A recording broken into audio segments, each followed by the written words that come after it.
Pessoal, bem-vindos a mais um Talkenização, o podcast aqui da Lick. Para quem ainda não me conhece, né, meu nome é Bruna Bin, já tô aqui em uns Talkenizações faz tempo, então quem não me conhece, meu nome é Bruna Bin, trabalho no mercado aí já faz 3 anos. E, gente, antes da gente começar aqui, eu vou pedir para vocês não esquecer de deixar o seu like, se você estiver no YouTube, se inscrever no canal, se você estiver no Spotify, deixar ali a curtida. E se você estiver ouvindo aí de qualquer outra plataforma de áudio, não esquece de nos seguir nas redes sociais e de compartilhar esse podcast para estar nos ajudando. Gente, hoje eu trouxe um convidado muito especial aqui, o rei do dólar, para a gente debater sobre o cenário, o que está acontecendo no mundo. Meu Deus, é quebra de banco, é aumento de juros, é inflação. Jesus, o que está acontecendo? Eu trouxe aqui o Gui. Quem é o Gui? Conta um pouquinho aqui pra gente quem é o Gui e como que o Gui começou aqui no mercado para o pessoal te conhecer. Boa, Bruna, que prazer inenarrável estar aqui nesse podcast, mas e que pergunta difícil você contempla, hein?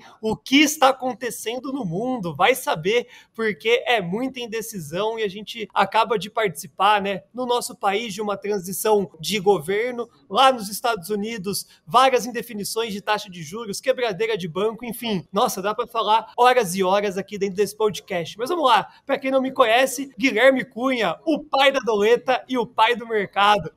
Sou um pouco mais velho, né, Bru? Tenho hoje 33 anos de idade e contemplo 10 anos de mercado de renda variável. Fui bancário por muito tempo e encerrei essa minha carreira dentro do Itaú Personalité fazendo essas operações de gestão de patrimônio. Então, eu saí do Itaú para poder realmente viver de bolsa e prestar um serviço de consultoria através de uma empresa chamada Conecta Investimentos, e ali a gente expandiu de um formato muito forte a parte de bolsa. A parte de bolsa foi apurando, nós criamos um time, né, onde nós temos alguns analistas, alguns consultores e contemplamos alguns relatórios, algumas visões de mercado. Então, a minha maior expertise foi para a parte de câmbio, chato pra caramba, né? Ninguém gosta de falar de câmbio porque é uma dificuldade muito grande a imprevisibilidade, mas existem algumas situações bem importantes para quando a gente projeta câmbio, e foi um dos documentários que eu trouxe aqui a primeira vez que eu participei com vocês, e toda a parte de futurologia, né, onde que vale a pena colocar o dinheiro e tudo mais,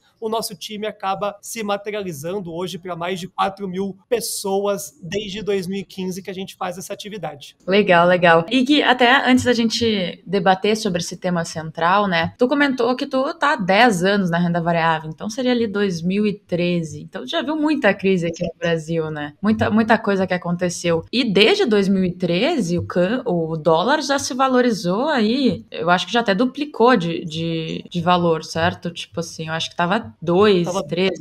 3,03 basicamente eu contemplando em 2013. Depois nós tivemos aquela virada histórica que foi os R$ 4,20. Então 16, 17 e 18 ficou nesse impasse dos R$ 4,20. Teve uma rasgada dos 4,50 nos 4,20 para os 4,50, que foi Joesley Day. Teve até mesmo uma situação com o Luiz Inácio Lula da Silva e o impeachment, que foram oscilações maiores, mas o câmbio realmente teve essa reviravolta, e aí a gente pode falar que dobrou de preço dos 3 para 6, foi na pandemia, né? Então, na pandemia recente, 2020, nós tivemos aquela paulada para os R$ 6, chegou a tocar R$ 6 o dólar futuro, e aí agora a gente vive esse impasse, né, do dólar abaixo de 5 ou não, nessas cenas dos próximos capítulos. Mas você falou, né, o que eu acabei vivendo e presenciando muito forte foram as transições de governo. Eu acho que eu fiquei praticamente especialista nesse cenário de sai um presidente, entra outro presidente, ou há uma reeleição, qual que é o comportamento do mercado. E, na verdade, Bru, de 2000, aqui no nosso país, né,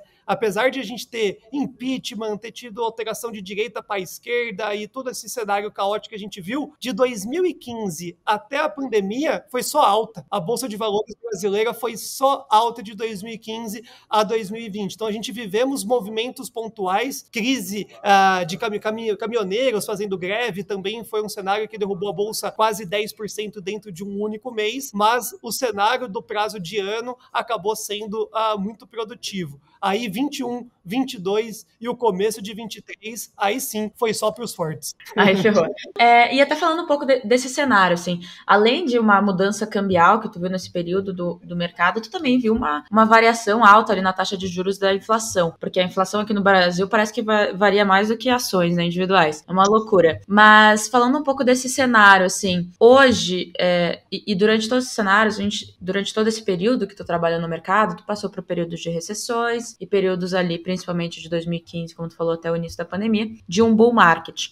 Mas, e hoje, gente? E hoje? O que tá acontecendo? A gente tá numa recessão? A gente não tá numa recessão? A gente tá, sim, vendo empresas demitindo, mas a gente tá vendo a taxa de juros elevada, mas aqui no Brasil, antes da gente começar a falar do exterior, aqui no Brasil, o que tá acontecendo aqui? Aqui no Brasil, Bruno, é um cenário maluco, né? Ele é diferente dos Estados Unidos. Eu não vou entrar nessa pauta que você até pediu para postergar, que é a recessão dos Estados Unidos já é um fato, né? O Fed conseguiu barrigar lá no discurso por mais tempo um cenário não caótico e cravar essa recessão. Agora, aqui no nosso país, o que a gente vive é medo. Não é uma contabilidade de números que possa trazer o caos instalado. O que a gente vive é um medo, principalmente porque todo mundo viveu a pandemia foi um cenário global, todo mundo teve os seus ativos depreciados, todo mundo acabou saindo da pandemia, uns melhores, outros não tanto, né? A grande maioria teve um problema inflacionário muito grande com os estímulos que foram criados, e aqui o nosso país parecia ter encerrado o ano de 2022 legal, na parte fiscal da coisa, na parte de arrecadação e etc, parecia que nós estávamos num movimento muito bom.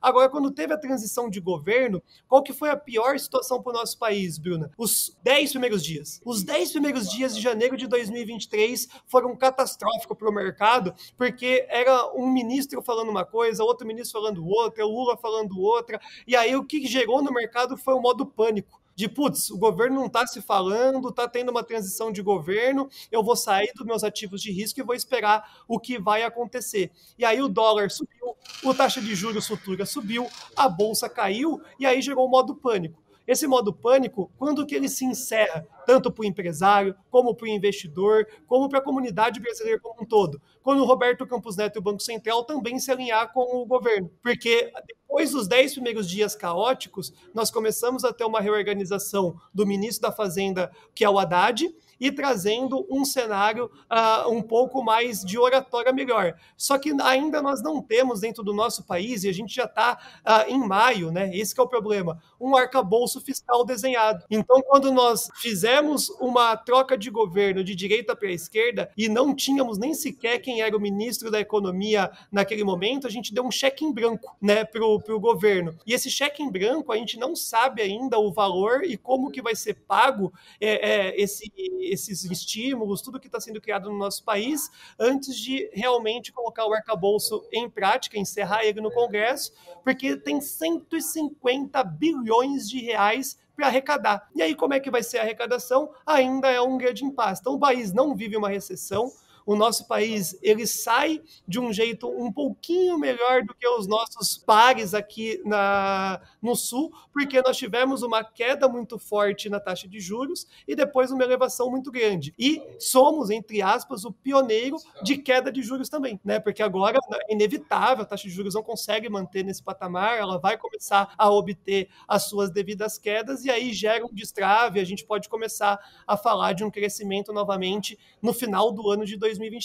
Então, esse ano, a gente vive medo, a gente vive uma incerteza ainda do arcabouço fiscal. Segundo semestre, reduzindo a movimentação de juros, aí sim a gente pode ter uma movimentação de retorno de crescimento. Sim, e esse ano aqui no Brasil a gente teve, assim, como tu comentou, a gente tá passando por um medo, mas o que mais se comentou esse ano, e tu até levantou a bola, foi arcabouço fiscal, a proposta ali de taxar as importações e depois agora, recentemente, a proposta de taxar o investimento no exterior. Falando nisso um pouco, né, bom, a gente vai ter que arrecadar de uma maneira e a gente tá vendo que essa maneira tá vindo bem forte nos impostos ali na arrecadação, a forma de arrecadar através dos impostos. Mas falando um pouco sobre o arcabouço, assim, o que a gente teve, não tá definido, mas o que a gente teve ali de proposta. O que tu achou sobre ele, assim? Qual a tua opinião sobre o arcabouço? Sensacional. É uma grande discussão no mercado, né? Quando a gente olha para os economistas, é muito significativo a oratória quando a gente fala assim, putz, é um arcabouço péssimo, né? Ele não tem como ser cumprido, onde vai tirar essa arrecadação para poder suprir. Quando a gente olha com outros olhos, vendo com menos emoção, menos técnico e conhecendo bastante, né? Eu, Guilherme, eu vivi muito mais tempo o governo do PT, que é de esquerda, do que um outro governo, né? Então a gente tem uma previsibilidade do que possa vir a acontecer com o governo de Luiz Inácio Lula da Silva. E aí, quando a gente recebe o arcabouço, a gente fala, putz, que furada. Mas, nossa, tem o arcabouço, né? A gente tem pelo menos como metrificar quais serão os próximos passos, inclusive poder cobrar um pouco mais a respeito desses estímulos que vão ser gerados. Estímulos gerados, que nem você falou, os impostos é exatamente o que ele falou na campanha. Vai sair de uma renda mais elevada. Então, por isso que está tributando investimento no exterior, por isso que não está fazendo um aumento de gasolina, teve o petróleo arrefecendo, está ajudando muito o governo, mas você vê que as estratégias do governo acabam sendo exatamente o que ele pautou em meio à campanha. Taxação ali para altas fortunas, indo para investimentos ao exterior, e o arcabouço acabou fazendo uma existência de um plano. Então, na minha concepção, é ruim, mas é um ruim que pelo menos existiu, né? A gente poderia ter sido barrigado, ficar elas por elas, só ter naquele discurso que foi, aquilo deu medo. Não tem mais teto de gasto, não tem mais nada, vamos imprimir ali os benefícios, depois a gente vê como é que vai arrecadar. Isso seria o caos, mas o arcabouço acaba trazendo minimamente a regra do jogo. Agora vamos ver se vai cravar todas as movimentações que foram pautadas. Sim, e de fato, assim, um caos mesmo, porque para dar um contexto pro pessoal, a gente tá com a Bolsa Brasileira em patamares historicamente de valuation muito, muito atrativos, assim, a gente não via isso fazia muito tempo, e tá sofrendo muito, a Bolsa Brasileira tá sofrendo muito, quem tem ações viu isso acontecer na prática, né, e assim, ao mesmo tempo que a gente tá com tudo isso acontecendo, a gente tá com uma taxa de juros elevadíssima, então é normal que a gente já veja um fluxo maior para a renda fixa saindo da renda variável, mais todo esse medo, a renda variável sofrendo, então foi um combo de tipo assim, que sofram as ações do Brasil e seja o que Deus quiser. Mas o caos brasileiro, a gente tá de certa forma acostumado, né, pessoal? Sobe taxa de juros, lá pra desce, cai, vai arcabouço fiscal, teto de gastos, discussão, loucurada, ok. Mas o caos dos Estados Unidos, a gente não tá acostumado. Então, o que tá acontecendo na economia que rege o mundo inteiro? Como a gente sabe, né, qualquer coisa que acontece lá no exterior grande afeta o mundo inteiro. Então, a Bolsa Brasileira não sai tranquila, gente. A Bolsa Brasileira sai sofrendo também. Então, obviamente, a gente sempre precisa estar por dentro do que está acontecendo lá. Mas, assim, tivemos crise bancária, ou né, não vou botar, generalizar para crise, né? Mas tivemos quebra de banco, tivemos aumento de juros historicamente que não acontecia fazia muito tempo, dados de inflação que não aconteciam fazia muito tempo. O que está acontecendo? Nos dá um contexto aí. O mercado americano, ok, tu deu um briefing, né? Uma prévia aqui de que o Fed tá... Barrigando. Barrigando, bom, bem falado. Mas o que de fato, assim, aconteceu esse ano, desde ali da crise bancária, assim, e depois a gente até parte um pouco pro como se posicionar nesse mundo, né? Mas antes, vamos lá, o que tá acontecendo lá fora? Antes de falar o que tá acontecendo lá fora, você levantou uma bola que é incrível, né? O Brasil, ele já tá acostumado com o caos. Então, quando você conversa com várias pessoas de várias classes sociais, se você for abrir uma pesquisa, né? Quais foram os impactos diretos da pandemia, se ela sabe o que é inflação e se ela teve que fazer algumas alterações no dia a dia, a classe média alta, não entende ou não sentiu no bolso economia real, né? A parte de, putz, eu vou alterar qualquer situação porque a inflação explodiu e eu tive que mudar a minha rotina. Isso classe média alta. Aí a gente começa a ver que no mercado financeiro, o comportamento do Banco Central, por que ele já carregou a taxa de juros lá para cima antes de todo mundo? Porque ele já sabe o que é inflação. Ele já sabe que se ele não subir os juros, vai explodir a inflação, começa a todo mundo ficar pressionado e aí o mercado começa a panicar. Diferente da Argentina, que não conseguiu controlar, a gente viu que alguns alguns outros países que demoraram a se manifestar na política monetária tiveram uma inflação descontrolada. Aqui, como a gente já sabia o que era inflação, já sabia o que teria que fazer a impressão do dinheiro para poder pagar os estímulos ali que foram criados na pandemia, o Brasil correu na frente e subiu a taxa de juros. Subindo a taxa de juros, ficou o rentismo, né? A taxa de juros, o juro real maior do mundo ainda é o brasileiro. Então, o que o gringo fez? Trouxe dinheiro para cá. Trazendo dinheiro para cá, todo mundo que falava em dólar a R$6 errou, porque o fluxo vindo de fora do nosso país entra em dólar, quanto mais dólar vigente, mais barato fica a cotação. Então isso é o nosso país, acostumado com inflação, acostumado com caos e até mesmo acostumado com alta de juros. Quem acabou quebrando com essa alta de juros é quem vendia o almoço para pagar a janta. Essas empresas acabaram quebrando com a taxa de juros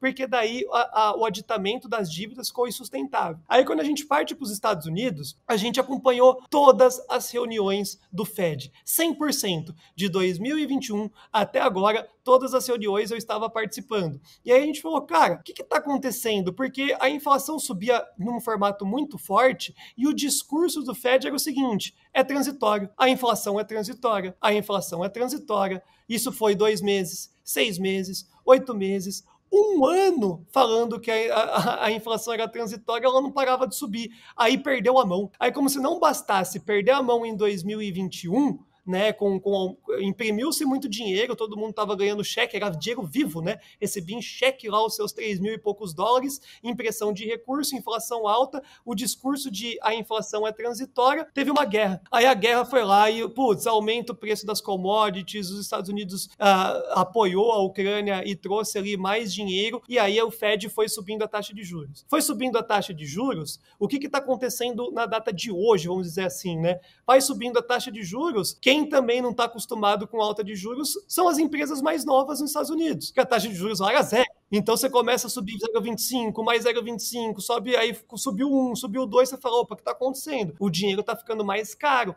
E aí começou os bancos a levantarem a mão, né? Então essa alta de juros, os bancos quebraram muito rápido, os bancos, né? Teve a quebra de um banco e tem mais 4, 5 aí na iminência de quebrar, porque já caiu 40%, 50%, já é um indício que o próprio americano está recuando o seu dinheiro dos bancos menores e voltando a ser correntista, proteger o seu capital dentro de um JP, dentro de um Bank of America, dentro de grandes bancos. Então, lá nos Estados Unidos, a política monetária errou. Errou, cara. Imprimiu-se muito dinheiro. Os Estados Unidos têm a máquina do dinheiro, é o único lugar que consegue imprimir dinheiro adoidado. Isso gera inflação. Só que como eles não estão acostumados, a política monetária não conseguiu acompanhar. Mas também era óbvio, Bruna, porque se subisse a taxa de juros da mesma magnitude que subiu aqui no Brasil, não era um ou outro banco ou o início de uma crise bancária que existiria aqui. Era varejo, eram grandes marcas que estão endividadas, mas a taxa de juros é barato, então é fácil postergar, também estariam quebrando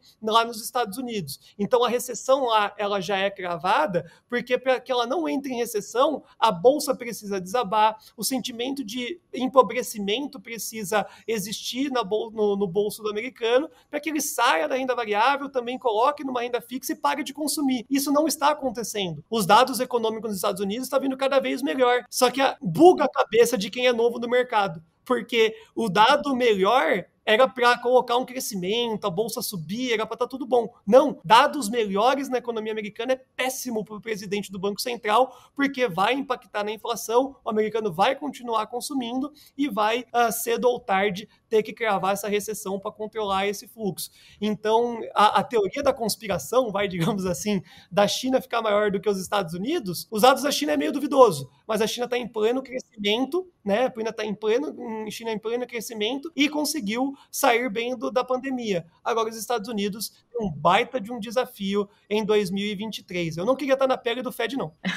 De fato. Mas assim, então até comentando um pouco sobre esse bug que está na cabeça dos investidores. Ano passado a gente viu as ações americanas, o principal índice da Bolsa Americana, sofrendo. Esse ano, uma alta de mais de, enfim, não sei quantos por cento aí, deve estar girando ali já quase 10%. Quase 30%. Quase 30%, meu Deus. Quase 30%. Então, tu acha que o que aconteceu ano passado foi uma precificação futura dessa dessa recessão, ou tu acha que o pior ainda nas ações está por vir? Eu acredito que o pior das ações ainda está por vir. Tem aquele grande ditado, né? Nunca aposte contra os Estados Unidos, mas falando em números, nós temos uma resistência muito importante no S&P 500, que é os 4.200 pontos. A gente está negociando muito próximo dessa grande resistência dos 4.200 pontos. A iminência de queda de lucratividade era em torno de 6,5%. Então, os analistas tinham uma expectativa de uma queda de lucratividade de 6,5% nas empresas americanas nesse primeiro TRI. Não está vindo. O balanço está vindo legal e ainda está segurando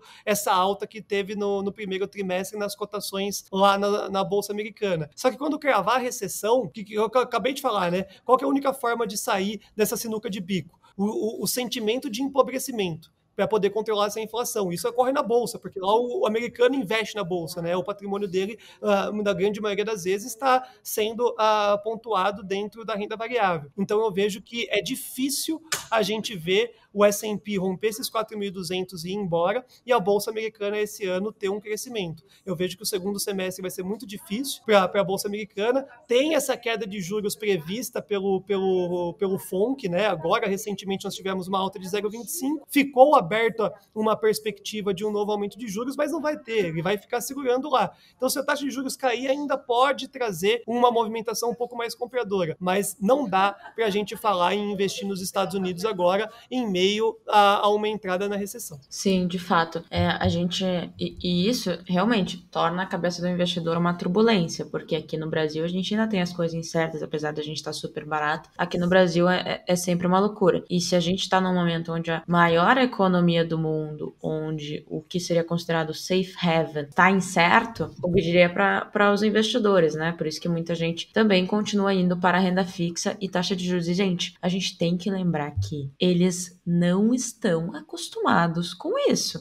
O americano não está acostumado com juros a 4% ao ano, americano, e uma inflação a 10% que chegou. O americano está acostumado com juros negativos e inflação baixa. A gente está acostumado com essa loucura, eles não. Então, a gente, e até que tu me corrige se o raciocínio estiver errado, mas o Fed ainda está subindo juros. O Fed ainda está subindo juros. A consequência a gente só vai ver mais pra frente. Hoje que a gente tá gravando, ele subiu mais 0,25, certo? A consequência, gente, a gente vai ver só mais pra frente. Então, tipo, essa alta de 30% que já teve acumulado no ano, mas e cadê a consequência da alta de juros? Cadê o prejuízo no balanço das empresas? Porque ao mesmo tempo a gente agora tá em temporada de balanços e as empresas, os resultados estão vindo estão vindo bons, estão vindo bem acima da expectativa, o que nos mostra cada vez mais de que agora é o momento que a consequência ainda não chegou, então vamos esperar um pouco e vamos ser mais cautelosos. Até falando sobre isso, assim, bom, não é o momento de investir nos Estados Unidos, a Bolsa Brasileira tá incerta, a taxa de juros aqui tá atrativa. O que se faz nesse momento? O investidor, por exemplo, de longo prazo, assim, bom, ele não acompanha muito o mercado, não sabe muito o que tá acontecendo. O que ele faz nesses momentos? Qual ajuste ele faria em carteira? Bom, Bruno, então vamos lá que você trouxe uma bola bem importante que eu quero contextualizar, que antes de tudo, quando a gente tem um aumento de política monetária, o reflexo no bolso das pessoas, na economia real, ele é longevo. Então ele demora 6 meses até um ano para impactar essa movimentação. Então esse 0,25 nos Estados Unidos vai impactar agora no final do ano. Assim como a queda na próxima reunião do Copom que a gente está provisionando aí aqui na taxa de juros no Brasil é muito longevo, é só em 2024 que tem um impacto. Então acho que essa é a primeira informação que é legal contextualizar a todos. O mercado financeiro antecipa. Então, isso que a gente vê quando está numa tendência de baixa de taxa de juros, a Bolsa começa já a chamar novos compradores. Então, é esse cenário que o investidor, principalmente, precisa olhar. E o investidor de longo prazo, ainda mais. Agora, acho que o mais importante acaba sendo, entre aspas, esse asset allocation, né? Onde eu vou colocar o meu dinheiro para que faça sentido, tanto para o curto quanto para o longo prazo. Para o curto, já demonstrou que o Banco Central do Brasil, aqui no nosso país, né? O Banco Central do Brasil não tem mais alta de juros. Então a gente está naquele famoso 1% que todo mundo gosta. Quando eu trabalhava no banco, estávamos lá no 14,25 a taxa de juros, era muito fácil trabalhar, porque o cliente fazia uma transferência, colocava boa parte do seu patrimônio nesse rentismo, né, que é o 1% ao mês. Cara, que país que paga 1% ao mês? O Brasil. Então você precisa aproveitar esse movimento. Então a primeira parte de tudo, ter uma renda fixa fixa ou estar aumentando a sua posição em renda fixa é muito importante. E principalmente quando a gente fala de um pré-fixado. Tem muita gente que fala assim, Gui, mas o pré-fixado não é meio arriscado porque você pode ter um aumento de taxa de juros com o descontrole da inflação? Não, pessoal. A gente está vendo cada vez mais dentro do nosso país, na contramão do mundo, uma inflação arrefecendo ou estável, né? E por mais que venha a ser projetado um governo mais gastão, o governo está dando muita sorte de novo. O petróleo está caindo, o minério está caindo, acaba tendo uma desinflação de formato natural, a arrecadação está vindo de outras formas, então a inflação controlada e esses 13,75 acabou. É agora. Então, ter uma renda fixa ou aumento de exposição na renda fixa para poder garantir esse 1% é gostoso e faz sentido para o bolso. Agora, na contraparte, Bru, quem ainda não está apanhando na bolsa, quem ainda não está com um deságio muito grande, não adianta nada você estar comprado e estar caindo 50%, porque daí tem que dobrar o preço da ação para você ficar no 0 a 0, né? Não faz sentido. Agora, quem está começando a construir uma carteira ou está reconstruindo, rebalanceando a carteira, pô, aí é legal, porque a gente olha aqui no nosso país, construção civil em alta, por 2 motivos, né? A gente está vendo Minha Casa Minha Vida voltando à tona, as empresas de construção civil mostrando prévias operacionais acima do esperado e uma queda de taxa de juros é o que precisa para destravar essas empresas. Então a gente olha empresas menores, como uma Tenda, que o seu operacional ainda não é legal, mas pode reverter prejuízo para lucro já nas cenas dos próximos capítulos, esses papéis podem mais do que dobrar esse ano. É oportunidade clara. Quando a gente olha para uma Cyrela, que não é o Minha Casa Minha Vida, atende um público já um público B e A, a gente começa a ver que a taxa de juros para baixo e aí o investidor procurando alternativas de investimentos é aquisição de novo de salas comerciais e etc, que gera uma Cyrela mais consistente e de novo pagadora de dividendos. Então a nossa bolsa, por mais que tenha todo o caos, que tenha toda essa indefinição, quando a gente olha para essas situações mais pontuais, como uma construção civil, os bancos, Itaú e Banco do Brasil, estão nem aí para alta de juros, endividamento e tudo mais. Eles já provisionaram tudo no ano de 2022 e entram no ano de 2023 para crescer. Então são oportunidades. E por fim, para finalizar, o que é bom aqui no nosso país? Elétrica. Então você tem juros, né, na renda fixa, você tem os bancões que estão, Bancão Itaú e Banco do Brasil, num cenário estratosférico de bom e pagando bons dividendos, e elétrica te protege da inflação, porque daí você tem a elétrica, quem não paga energia? Corta. Então se a inflação subir, a energia sobe e o cliente final acaba pagando. Então são empresas que são cíclicas sempre pelo lado positivo, estão no movimento de consolidação, ninguém vai ficar rico com elétrica, mas não tem aquela queda acentuada e recebe bons dividendos. Brasil é isso. Renda fixa, num taxa de juros alto, banco e elétrica. E as construtoras, para você colocar uma pequena parte do seu patrimônio e bater aquela paulada e você ter um fechamento de um ano extraordinário. Para o cliente de longo prazo, né, para quem você falou essa palavra, longo prazo, aí é oscilação, porque a Bolsa no Brasil está lateral e vai ficar lateral até com que realmente nós tenhamos uma taxa de juros abaixo de 11%, 10%. Então vai ficar caindo para 93 mil pontos, gerando uma depressão danada, e 120 mil pontos, gerando um otimismo que não faz sentido. Então, dentro dessa lateralização, ir diversificando nesses setores faz sentido. Estados Unidos, vale a pena investir? Sempre vai valer a pena investir, mas brincadeira tem hora, né? Então você não vai investir no S&P a 4.200 numa alta de juros aonde está propício a obter novas quedas. Aí o S&P voltando a 3.800 pontos, diversificar uma parte do patrimônio lá nos Estados Unidos, aí começa a fazer sentido, porque os Estados Unidos, quando recupera numa velocidade muito maior do que os emergentes, isso é óbvio. E de fato, assim, quem já tinha uma carteira diversificada antes de tudo isso acontecer, viu essa parte do Brasil de ações se desvalorizar e a parte dos Estados Unidos se valorizar. E para tu fazer o rebalanceamento de fato, tu teria que aportar no Brasil e deixar ali no exterior. Então, quando tu tem uma carteira diversificada e segue esse rebalanceamento, não tem erro, tu não vai sair perdendo, porque quando tu vê os Estados Unidos se desvalorizar, aí tu vai ter que aportar nos Estados Unidos, vai ser quando vai ser o melhor momento de aportar porque vai ter se desvalorizado. E aí a mesma coisa na renda fixa. Tu viu a renda fixa se valorizar aqui, tua carteira, vamos supor, né, diversificada aqui entre renda fixa e ações, tu viu a parte de renda fixa se valorizar e a de ações se desvalorizar. É aqui que é o momento da gente aproveitar um pouco também das ações. Só que agora é o momento onde o Brasil é a bolada de ouro, né? Porque tanto as ações estão mais atrativas por estarem mais baratas, quanto a renda fixa está mais atrativa por estar muito alta. Eu estava até vendo ontem que os juros reais aqui estão cerca de 9%, enquanto os Estados Unidos, por exemplo, está negativo, a União Europeia negativo, Reino Unido negativo, tudo juros negativos, reais, né? E aqui positivo em 9%, assim, ó, estamos fazendo a festa, venham investidores, invistam na gente, façam o dólar baixar aí, que já estão fazendo, nos ajudem. Mas não é sustentável, né, gente? A festa daqui a pouco acaba, então aproveite, quem estiver nos escutando, aproveita aí essa festa. Mas Gui, com tudo isso que a gente trouxe aqui, queria muito te agradecer por ter participado aqui com a gente, queria lembrar o pessoal que ficou até o final, não esquecer de deixar o seu like aí nas plataformas de vídeo, de seguir a Lick nas redes sociais, no Instagram LickBR, de se inscrever no canal do YouTube. E Gui, também falar aí pra gente onde que a gente te encontra, onde que o pessoal aqui pode te encontrar para saber mais informações e também se tem algum recado final pro pessoal aí que tá nos escutando. Boa, você falou uma palavra, Bruna, que me levantou uma lembrança que eu não podia deixar de falar aqui nesse podcast, que vale ouro, né? Sabe qual que é o ativo que mais cresceu durante esse caos todo? O ouro. Porque em meio a cenário de recessão, todo mundo procura uma proteção e o ouro, seja através de um ETF, seja como é que for,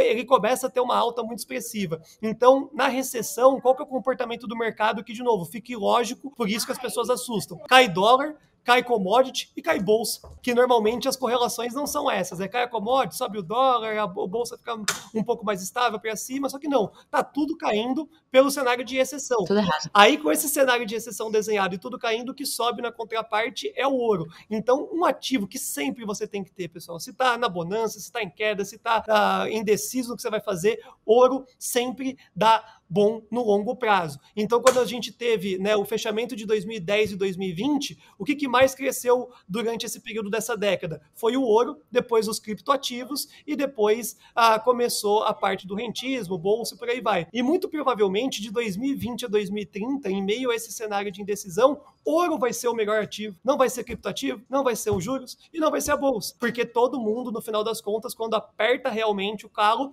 vai para essa movimentação para o ouro. Agora está nas máximas, nunca a gente vai falar para você comprar um ativo na máxima, mas a partir de agora, sempre olhe o ativo ouro. Tem ETF Gold 11, né? Você, qualquer home broker, você digita e consegue aí, de fato, diversificar e se proteger. E para você que for do outro lado da tela e quer dar uma cornetada, acho que a principal mídia acaba sendo o Instagram, que é o @GuilhermeHCunha. 100% dos dias eu abro uma caixinha de pergunta lá para tirar a dúvida da audiência. Fiquem à vontade, inclusive é um enorme prazer transferir esse conteúdo para vocês. Ai, que ótimo, Gui. Bom, Gui, muito obrigado por participar e trazer esse conteúdo aí, tenho certeza que vai ajudar bastante gente. E, novamente, pessoal, eu esqueci de falar aqui também, quem quiser me seguir e tirar dúvidas comigo, o Instagram é @eubrunabins. E lembrando, eubrunabins eubrunabins mesmo, sem nenhum ponto, underline, que o resto é fake, tá, gente? Então, tomar cuidado com isso aí. Mas, Gui, muito obrigado. E a todos que nos escutaram aqui até o final, muito obrigado também. Valeu, pessoal. Bons negócios, bons investimentos. Beijo. Fui!